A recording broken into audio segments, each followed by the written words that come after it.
तो कहानी हमारी युनवो की है, जो बचपन से ही बहुत ही शरारती थी और उसकी इसी शरारत की वजह से सारे गांव वाले उसे पागल समझते थे और हमेशा उससे दूर रहा करते थे। युनवो जितनी शरारती थी उसके अंदर उतना हुनर भी था और युनवो एक डिजाइनर होती है और उसके कपड़े के चर्चे पूरे गाँव में होते हैं और सारे लोग उससे अपने कपड़े बनवाने के लिए तो मरे जाते हैं और उसका मार्केट में निक नेम बटरफ्लाई होता है। पर युनवो अपना ये टैलेंट सबसे छुपा कर रखती है क्योंकि उसकी फैमिली को उसका बाहर काम करना और इस तरह के कपड़े बनाना बिल्कुल भी पसंद नहीं होता, इसलिए वो अपना ये काम सबसे छुपा कर रखती है। आगे उसकी माँ उसे शादी करने के लिए कहती है क्योंकि उसकी उम्र की सारी लड़कियों की शादी हो गई होती है और उनके बच्चे भी हो गए होते हैं और बस युनवो ही एक अकेली कुंवारी लड़की होती है जिसकी शादी नहीं हुई होती है क्योंकि वो शादी ही नहीं करना चाहती और जब भी उसके लिए कोई रिश्ता आता है वो उसे भगा देती है, जिस वजह से उसकी माँ बहुत ही परेशान हो जाती है और उससे पूछती है कि आखिरकार तुम शादी क्यों नहीं करना चाहती। तो युनवो अपनी माँ को कहती है, मुझ जैसी लड़की से कौन शादी करेगा जिसके बारे में पूरे गाँव में ये अफवाह फैली हुई है कि मैं पागल हूँ। तो उसकी माँ ये सुनकर तो और बौखला जाती है। आगे युनवो अपनी नौकरानी जैसी दोस्त साबोल के साथ बैठकर बातें कर रही होती है और अपने सपनों के बारे में उसे बता रही होती है कि मैं पूरी दुनिया घूमना चाहती हूँ, अपनी मर्जी की जिंदगी जीना चाहती हूँ और खुले हवा में सांस लेना चाहती हूँ, लेकिन पता नहीं मेरा ये सपना कब पूरा होगा। आगे राजा की बेटी युनवो के बनाए हुए कपड़ों को पहनकर बहुत ही इतरा कर अपनी खूबसूरती निखार रही होती है कि तभी वहाँ पर उसके पापा आ जाते हैं। तो राजा अपनी बेटी को ऐसी अवतार में देखकर तो पूरी तरह बौखला जाते हैं और जल्दी से एक सभा बुलाते हैं और वहाँ पर जाकर अपने सेवकों को ऑर्डर देते हैं कि इस टाइप के कपड़े जो भी मार्केट में बना रहा है उसे खोज कर उसे सजा दी जाए क्योंकि वो हमारे समाज को गंदा कर रहा है और हमारी औरतों के दिमाग को खराब कर रहा है। आगे युनवो को पता चलता है कि उसकी शादी एक बदसूरत कुंवारे लड़के से फिक्स कर दी गई है। तो युनवो उस लड़के के घर जाती है उसे देखने के लिए कि सच में वो बदसूरत है या नहीं, क्योंकि वो ऐसे कैसे किसी बदसूरत इंसान से शादी कर सकती है। तो युनवो पूरे महल में उस बदसूरत लड़के को ढूंढने के लिए जाती है जहाँ पर उसकी मुलाकात हमारे हीरो तेहा से हो जाती है। तो युनवो तेहा से बहुत ही बदतमीजी से बात करती है। तो तेहा कहता है, तुम्हारी हिम्मत कैसे हुई मुझसे ऐसे बात करने की। तो तभी युनवो को याद आता है कि यहाँ पर तो वो नौकरानी के भेष में आई है, वो इस तरह किसी से बात नहीं कर सकती। तो वो तेहा से माफी मांगकर वहाँ से जाने लगती है, पर तेहा उसे जाने नहीं देता और उसे पूछता है कि तुम यहाँ पर क्या करने के लिए आई हो। तो युनवो तेहा को बताती है कि मैं यहाँ पर उस बदसूरत कुंवारे लड़के से मिलने के लिए आई हूँ जिसकी शादी होने वाली है। तो तेहा समझ जाता है कि युनवो उसी की बात कर रही है। तो तेहा कहता है, मैं उस लड़के को जानता हूँ, चलो मैं तुम्हें उससे मिलवाता हूँ। आगे तेहा युनवो को एक जगह पर लेकर जाता है और कहता है यहीं पर वो बदसूरत कुंवारा लड़का रहता है, लेकिन अभी वो यहाँ पर नहीं है, शायद वो कहीं पर चला गया है, इसलिए अभी तुम घर जाओ, बाद में उससे मिलने के लिए आ जाना। पर युनवो घर जाने से मना कर देती है क्योंकि वो आज तो उस लड़के को देखकर ही जाएगी। कि तभी वहाँ पर युनवो की माँ तेहा की माँ से मिलने के लिए आती है। तो युनवो जैसे ही अपनी माँ को देखती है तो वो उनसे छुपने की कोशिश करती है और उनके जाने के बाद बाहर निकलती है। तो तेहा कहता है, हमने इतनी बातें की लेकिन तुमने अपना नाम नहीं बताया। तो युनवो तेहो को अपना झूठा नाम बताती है कि तभी उधर से वहाँ पर सोबुल भी आ जाती है और वो भी युनवो को किसी और ही नाम से बुलाती है। तो तेहा समझ जाता है कि युनवो उसे अपना झूठा नाम बता रही है और ये लड़की वही है जिससे उसकी शादी होने वाली है। तो तेहा युनवो से मिलकर बहुत ही खुश होता है क्योंकि उन दोनों की मुलाकात बचपन में भी हो चुकी है और तेहा युनवो को बचपन से ही बहुत पसंद करता है। तो तेहा युनवो को इस तरह देखकर कहता है, तुम अभी भी बिल्कुल नहीं बदली, तुम वैसी की वैसी ही हो। आगे गाँव में सारे सैनिक उस बटरफ्लाई डिजाइनर वाली को ढूंढ रहे होते हैं कि तभी उनकी नजर युनवो पर पड़ जाती है। तो सारे सैनिक युनवो के पीछे पड़ जाते हैं और युनवो अपनी जान बचाकर वहाँ से भागने लगती है, लेकिन सही टाइम पर हमारे हीरो की एंट्री हो जाती है और वो युनवो की जान बचा लेता है और उसे लेकर वहाँ से भाग जाता है। पर वो सारे सैनिक उनका पीछा ही नहीं छोड़ते।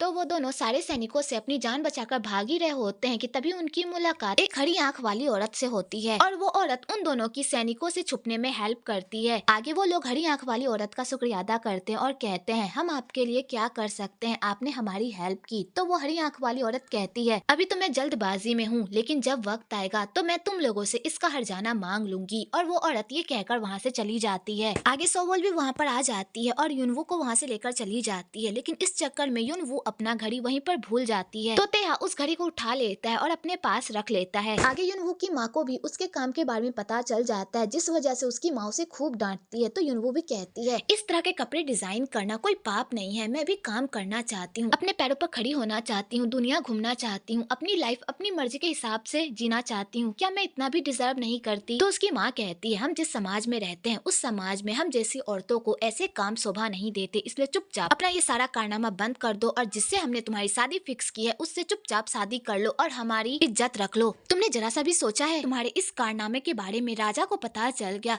तो तुम्हारे पापा की क्या इज्जत रह जाएगी, इसलिए चुपचाप अपनी शादी की तैयारी करो। और उसकी माँ उसकी शादी का हुक्म सुनाकर वहाँ से चली जाती है। तो वो भी ऐसे कैसे किसी लड़के से शादी नहीं करना चाहती, इसलिए वो घर से भागने की प्लानिंग करती जाती है, जहाँ पर उसकी मुलाकात फिर से तेहा से हो जाती है। पहले तो युनवू तेहा से अच्छे से बात नहीं करती, लेकिन बाद में जब धीरे धीरे ये दोनों बात करना स्टार्ट करते हैं तो इन दोनों के बीच अंडरस्टैंडिंग हो जाती है और तेहा युनवू को उसका लॉकेट भी देता है। आगे वो दोनों एक दूसरे से दिल की बातें कर ही रहे होते हैं कि तभी वहाँ पर युनवू के पापा आ जाते हैं और युनवू को खींच कर घर लेकर जाते हैं और कहते हैं, तुमने हमारी नाक कटाने में जरा से भी कसर नहीं छोड़ी थी, इसलिए चुपचाप उस लड़के से शादी कर लो अगर तुम अपने बाप का जरा सा भी मान रखना चाहती हो। और उसके पापा ये कहकर वहाँ से चले जाते हैं। आगे युनवू अपनी फैमिली के खातिर शादी के लिए मान जाती है कि तभी उसकी मुलाकात उसी हरी आंख वाली औरत से होती है जो उसे अपने साथ चाय पीने के लिए और उसके साथ बातें करने के लिए अपने घर बुलाती है, क्योंकि वो घर में बोर हो रही होती है। वो हरी आंख वाली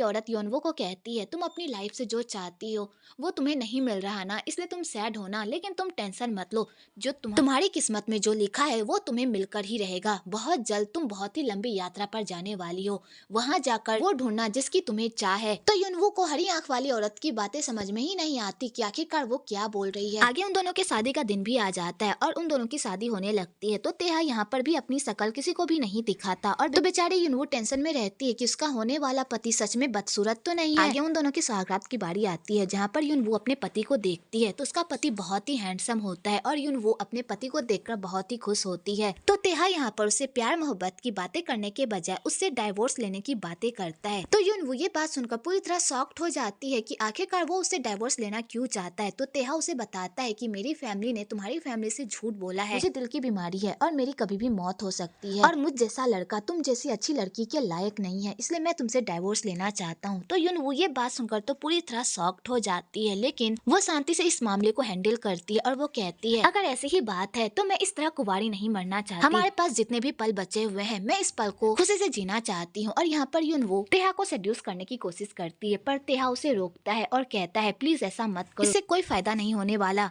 और तेहा युनवू को छोड़कर वहाँ से जाने लगता है, पर युनवू को छोड़कर वहाँ से जाने लगता है, पर युनवू उसका पीछा ही नहीं छोड़ती और दरवाजे पर जाकर बैठ जाती और कहती है, मैं इस तरह तुम्हें बाहर जाने नहीं दूंगी जब तक तुम अपनी जिद नहीं छोड़ते। और युनवू वहीं पर सो जाती है। आगे तेहा युनवू को ऐसी हरकत करते हुए देखकर उसे ही देखता रह जाता है और वो उसके पास जाता है कि तभी उसे फिर से दिल का दौरा पड़ जाता है, जिस वजह से उसकी मौत हो जाती है। और युनवू अपने पति की ऐसी हालत देखकर तो पूरी तरह सदमे में चली जाती है। आगे युनवू अपनी फूटी किस्मत का मातम मना रही होती है कि तभी वहाँ पर उसकी सासू माँ आती है, उल्टा उसी पर इल्जाम लगाने लगती है कि वो उसके बेटे को खा गई और उसे मारने भी लगती है कि तभी वहाँ पर युनवू की माँ भी आ जाती है और वो उसकी सासू माँ को रोकती है। तो युनवू की सासू माँ उल्टा उसकी माँ को बुरा भला कहने लगती है। तो युनवू को भी ये सब सुनकर बर्दाश्त नहीं होता और वो कहती है, आपको पता था ना तेहा को दिल की बीमारी है और वो कभी भी मर सकता है, और आपने ये सब कुछ जानते हुए भी तेहा की शादी करवाई। तेहा ने ये बात खुद मुझे बताई है। तो तेहा की सौतेली माँ जैसे ये सुनती है उसकी तो बोलती ही बंद हो जाती है और युनवू की माँ जब ये सुनती है कि तेहा की फैमिली ने उसके साथ इतना बड़ा धोखा किया है वो तो पूरी तरह सदमे में ही चली जाती है। आगे युनवू अपने पति को याद करके बहुत ही सैड रहती है कि तभी वहाँ पर एक गुंडा आता है और उसे किडनैप करके वहाँ से लेकर चला जाता है और जाकर उसे एक कुएं में फेंक देता है। तभी युनवू के हाथ से वो घड़ी भी गिरकर टूट जाती है, जिस वजह से टाइम स्टॉप हो जाता है और यहाँ पर कुछ अजीब टाइप का मैजिक होता है जिससे युनवू किसी और ही दुनिया में पहुँच जाती है। आगे साल 2023 का सीन दिखाया जाता है जहाँ पर हमारे हीरो तेहे की शादी हो रही होती है। वेल तेहा ये शादी तो नहीं करना चाहता, पर उसे अपने दादाजी की वजह से ये शादी करनी पड़ती, क्योंकि उसके दादाजी की ये इच्छा होती है कि उनकी सर्जरी से पहले उनके पोते की शादी हो जाए,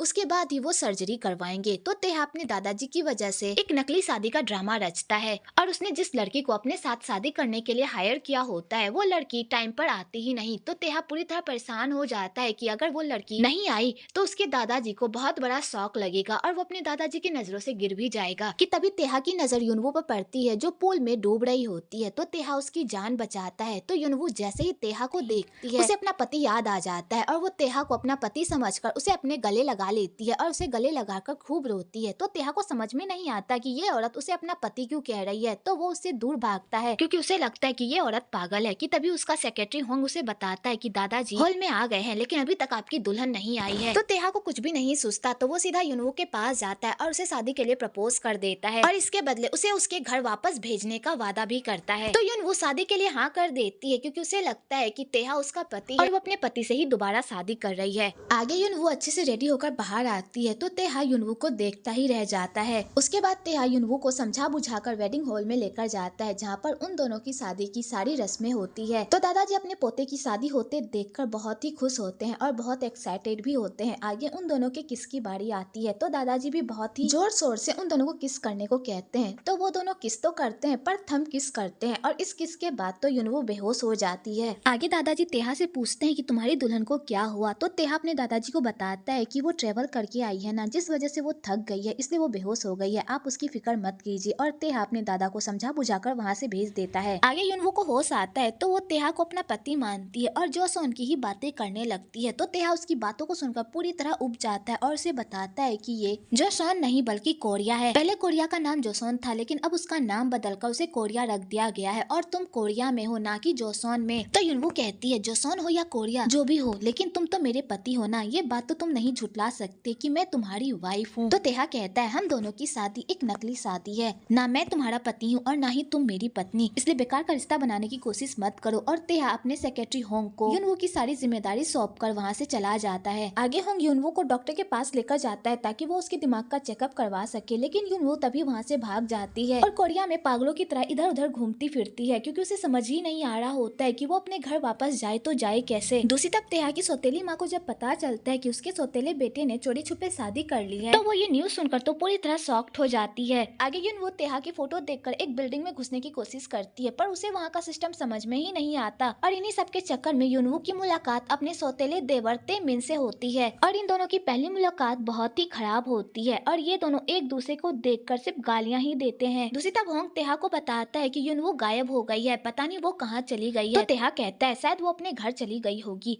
वैसे तुमने उसे ढेर सारे पैसे दिए थे ना इस काम के। तो होंग कहता है हाँ मैंने उसे ढेर सारे पैसे दे दिए थे। तो तेहा कहता है फिर इस मामले को रफा दफा करो। आगे युनवू को समझ में नहीं आ रहा होता है कि आखिरकार वो कहाँ जाए कि तभी उसकी मुलाकात एक छोटे से बच्चे से होती है और ये छोटा सा बच्चा युनवू का देवर होता है। पर ये बात ना ही युनवू को पता होती है और ना ही उस छोटे से बच्चे को। आगे युनवू उस छोटे से बच्चे के साथ खूब मस्ती करती है और अपना पेट पूजा करती है। अगली सुबह तेहा को पता चलता है कि उसके दादाजी की सर्जरी पोस्टपोन्ड हो गई है और उनकी अगली सर्जरी की डेट 1 महीने के बाद की है। तो तेहा ये बात सुनकर पूरी तरह शॉक्ड हो जाता है। तो उसके दादाजी कहते हैं मेरी बहू कहाँ है, वो घर में दिखाई नहीं दे रही। तो तेहा अपने दादाजी से झूठ बोलता है कि वो बाहर शॉपिंग करने के लिए गई है। उसके बाद तेहा अपने बंदे को चारों तरफ लगा देता है युनवू को ढूंढने के लिए, क्योंकि अगर उसका ये सीक्रेट बाहर आ गया तो दादाजी उसे कभी भी माफ नहीं करेंगे। आगे बहुत खोजने के बाद तेहा को युनवू मिल जाती है। तो तेहा युनवू के पीछे जाता है पर युनवू उसे भाव नहीं देती, क्योंकि युनवू को लगता है कि ये इंसान उसका पति नहीं बल्कि एक धोखेबाज है जो बस उसका फायदा उठा रहा है। और युनवू अपने इसी गुस्से की वजह से तेहा को खींचकर एक झापड़ भी मारती है। आगे ये सारे कांड के बाद वो दोनों एक जगह पर बैठते हैं जहाँ पर ये दोनों एक दूसरे के साथ डील करते हैं। तो तेहा युनवू को कहता है तुम 1 महीने के लिए मेरी वाइफ बनने का नाटक करो, इसके बदले मैं तुम्हें ढेर सारे पैसे दूंगा। पहले तो युनवू इस बात पर नाटक करती है, लेकिन बाद में वो इस बात के लिए राजी हो जाती है, क्योंकि उसके पास रहने का कोई ठिकाना नहीं होता और वो जब तक अपने घर जाने का रास्ता नहीं ढूंढ लेती तब तक उसे रहने के लिए कोई जगह चाहिए होगी, इसलिए वो युनवू का डील मान लेती है। आगे युनवू तेहा के दादाजी से मिलने के लिए जाती है। तो दादाजी को युनवू बहुत ही पसंद आती है, क्योंकि दादाजी की सारी पहलुओं का जवाब युनवू के पास होता है, जिस वजह से दादाजी युनवू से काफी इम्प्रेस होते हैं। आगे आधी रात को युनवू को भूख लग जाती है तो वो चुड़ैलों की तरह फ्रिज में जाकर खाना खाती है। तो तेहा युनवू की ऐसी हरकत देखकर तो पूरी तरह डर जाता है और वो डर के मारे बेहोश भी हो जाता है। तो युनवू तेहा को होश में लाने के लिए खींचकर उसे एक थप्पड़ मारती है। तो तेहा युनवू की ऐसी हरकतों को देखकर तो पूरी तरह पागल हो जाता है। आगे हेसुक घर आती है और अपने ससुर से कहती है मेरे बेटे ने शादी कर ली और उसने मुझे बताना भी जरूरी नहीं समझा। तो उसके दादाजी कहते हैं वो दोनों एक दूसरे से प्यार करते थे, इसलिए उन दोनों ने शादी कर ली,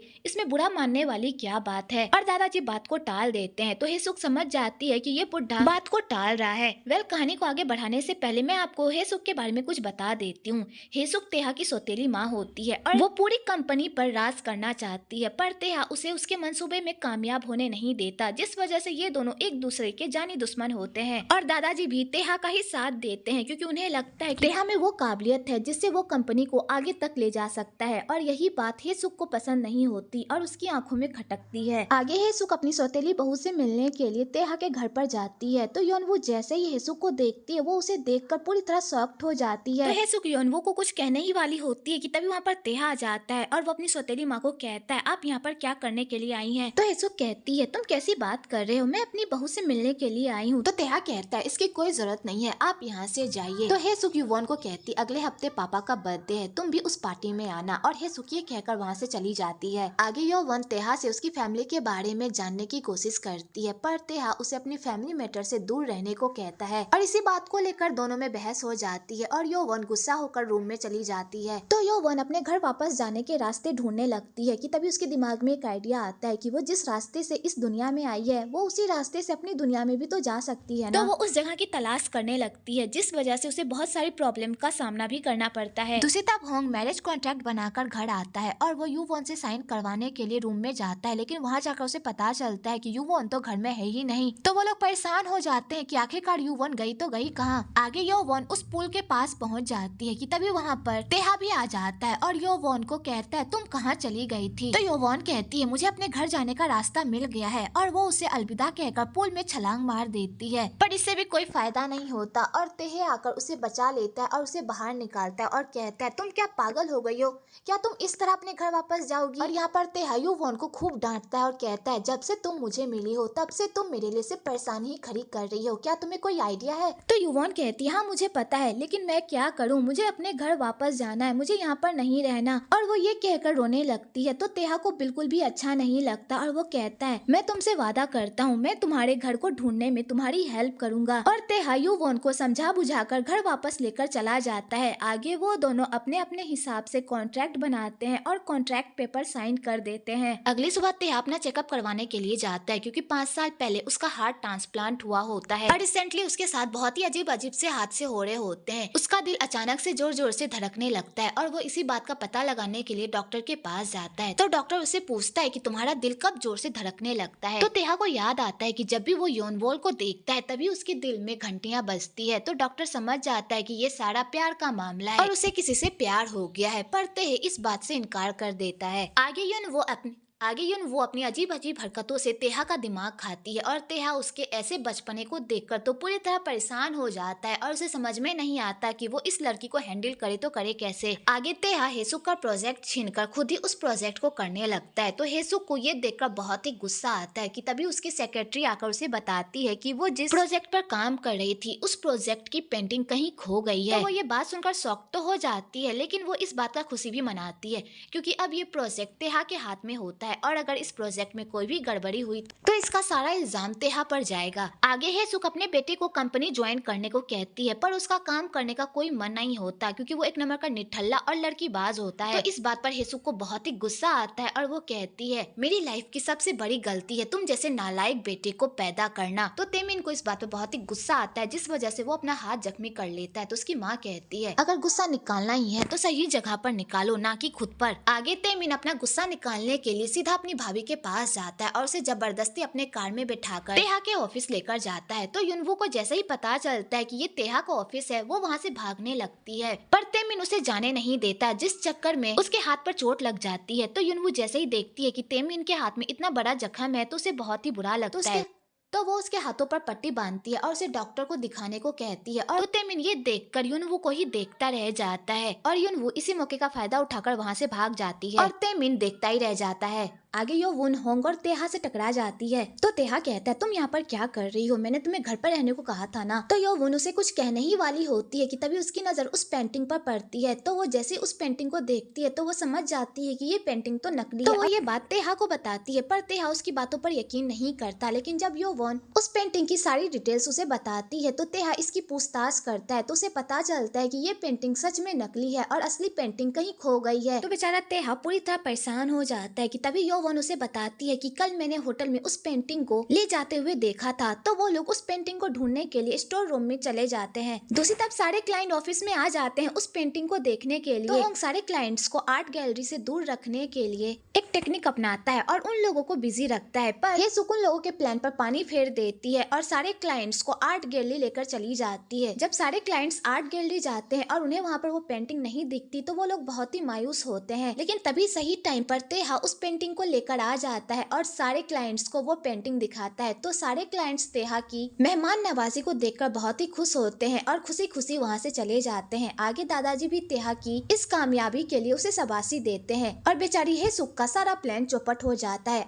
आगे तेहा वॉन को अपने साथ डिनर पर लेकर जाता है और उससे पूछता है कि तुम्हें उस पेंटिंग के बारे में कैसे पता। तो वो उसे बताती है कि वो पेंटिंग मेरी दोस्त ने मेरे लिए बनाया था, इसलिए मुझे उस पेंटिंग के बारे में पता है। और यहाँ पर योवन फिर से जोसोन की बातें करने लगती है जो तेहा के पल्ले बिल्कुल भी नहीं पड़ता। आगे योवन को ज्यादा ही ड्रिंक कर लेती है जिस वजह से वो नशे की हालत में तेहा को किस कर लेती है। तो तेहा ये सब देखकर पूरी तरह शॉक्ड हो जाता है और उसे अपने आप से दूर धकेलता है। आगे पूरी रात तेहा को उस किस की वजह से नींद नहीं आती और अगली सुबह वो युनवू को इग्नोर करने की कोशिश करता है, पर युनवू को कल रात की कोई भी बात याद नहीं रहती। तो तेहा को लगता है कि युनवू का दिमाग खराब है, इसलिए वो उसका चेकअप करवाने के लिए हॉस्पिटल लेकर जाता है, पर उसकी रिपोर्ट्स में भी कुछ भी नहीं निकलता। तो डॉक्टर कहता है लड़की तो बिल्कुल ठीक ठाक है और उसके सारे फंक्शन ठीक से काम कर रहे हैं, लेकिन अगर फिर भी वो इस तरह बिहेव कर रही है इसका मतलब शायद उसकी याददाश्त जा चुकी है। आगे वो लोग घर जा रहे होते हैं कि तभी एक औरत की तबीयत अचानक खराब हो जाती है और वो तेहा का हाथ कसकर पकड़ लेती है और उससे हेल्प मांगती है। तो तेहा जैसे उस औरत को देखता है तो उसे पास्ट की कुछ बातें याद आने लगती है जिस वजह से वो पूरी तरह पैनिक करने लगता है। तो युनवू उसे शांत करती है।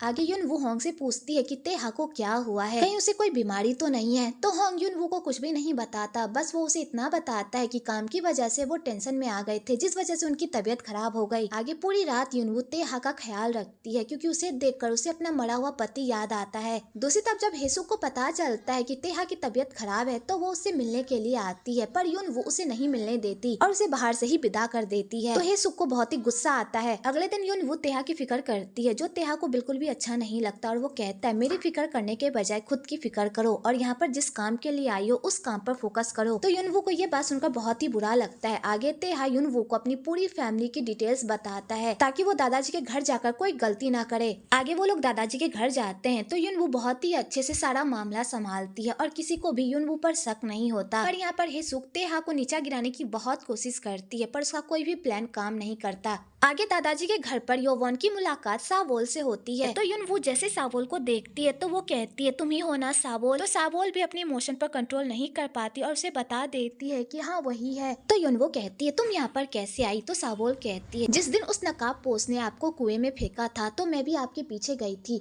और उस कुएं में आपको ढूंढने गई थी। तभी उस कुएं से कुछ चमकती हुई रोशनी आई जिसने मुझे अपनी ओर खींचा और उसके बाद जब मेरी आंख खुली तो मैं यहाँ पर थी। और सावोल उसे कुछ बताने ही वाली होती है कि तभी वहाँ पर तेमिन आ जाता है। तो सावोल युनवू को कहती है कि रात में तुम मुझे बाहर मिलना और सावोल ये कहकर वहाँ से चली जाती है। दूसरी तरफ हेसुक इनडायरेक्टली युनवू को डराने की कोशिश करती है और कहती है क्या तुम आगे भी अपना पत्नी धर्म निभा पाओगी, अपने प्यार की रक्षा कर पाओगी। तो युनवू कहती है तेहा मेरा पति है और मैं अपने पति की रक्षा करने के लिए किसी भी हद तक जा सकती हूँ। आगे दादाजी उन दोनों को आज की रात उनके घर पर ही बिताने को कहते हैं और उन दोनों के लिए बहुत ही अच्छी सुहाग रात की तैयारी भी करते हैं। तो वो दोनों रूम का डेकोरेशन देखकर तो पूरी तरह शॉक्ड हो जाते हैं और युनवू तो तेहा को रूम से बाहर भी निकाल देती है। आगे युनवू सोई हुई होती है तो उसे वही सपना आता है जब उसे एक आदमी ने पानी में फेंका था। तो वो आदमी उसे कुछ कहने की कोशिश करता है पर वो समझ नहीं पाती। तभी उसकी नींद खुल जाती है और उसे याद आता है कि सावोन ने तो उसे मिलने के लिए बुलाया था। तो वो मिलने के लिए जाती है जहाँ पर वो उसी नीली आंख वाली औरत को देखती है। तो वो उसके पीछे जाती है और उसका पीछा करते करते जंगल में पहुंच जाती है। दूसरी तरफ तेहा को जब पता चलता है कि युनवू मिसिंग है तो वो उसे खोजने के लिए जंगल जाता है और उसे युनवू मिल भी जाती है, लेकिन वो दोनों ही खाई में गिर जाते हैं और बेहोश हो जाते हैं।